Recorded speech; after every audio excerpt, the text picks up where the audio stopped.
Hare Krishna. Don't just change perception, change perspective. Many self-help books tell us, change your perception, think positive, then you will be able to achieve things in life. Now, yes, it's definitely good to think positive and to change our perception. However, changing our perception alone is not enough for thinking positive. We need to change our perspective. Change that means not just change how we see things, but from where we see things. Let's consider an example. Suppose we are standing at the foot of a giant skyscraper. Then at its bottom we will feel dwarfed naturally. Now, if I say change your perception, can I just by thinking like that think that the skyscraper is not so big, I'm not so small? No, we can't do that. But suppose instead of being at the bottom of the skyscraper, we fly in a plane high above the skyscraper. Then the skyscraper will no longer look imposing. So now the skyscraper is still the same, but we are perceiving it, we are seeing it differently. Why? Not just because we change our perception, but because we have changed our perspective. We have changed from where we are looking. We have changed our position. And that is important for actually the best positive thinking. Not just changing perception, but changing perspective. The Bhagavad-gita begins, Bhagavad-gita is a book that is eminently optimistic. It is the ultimate guide for positive thinking. How?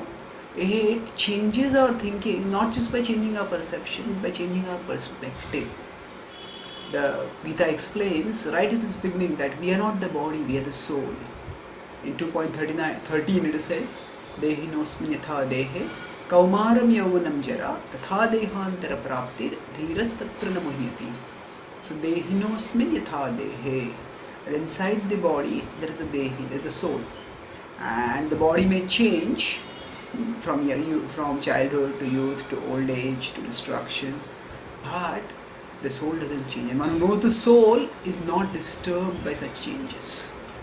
So, how the Bhagavad-gita changes our perspective is, it lifts us above our circumstances, above our body and all the circumstances related with the body.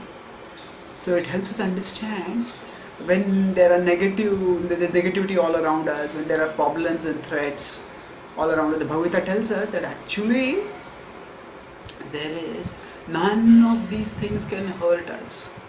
Later on in 2.23 the Bhagavad-gita describes that actually the soul is indestructible. The soul is beyond fragmentation, it cannot be cut. It is beyond desiccation, it cannot be dried up or burned by fire. It is beyond incineration. It cannot be dried by stormy winds. It can beyond incineration. It cannot be burnt and destroyed.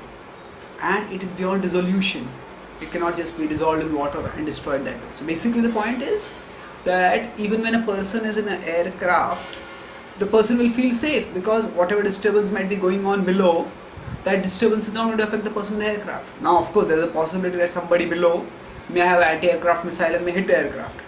But the Bhagavad-gita tells us that we as souls are indestructible. So there is no such threat of any anti-spiritual missile hitting the soul and hurting and destroying the soul. So when we understand our indestructibility, then that fills us with a profound confidence. And that confidence empowers us to think positively and to act positively. No matter what the negativity around us, we can deal with it in the most optimistic way by changing our perspective from bodily to spiritual based as given in the Bhagavad-gita. Thank you. Hare Krishna.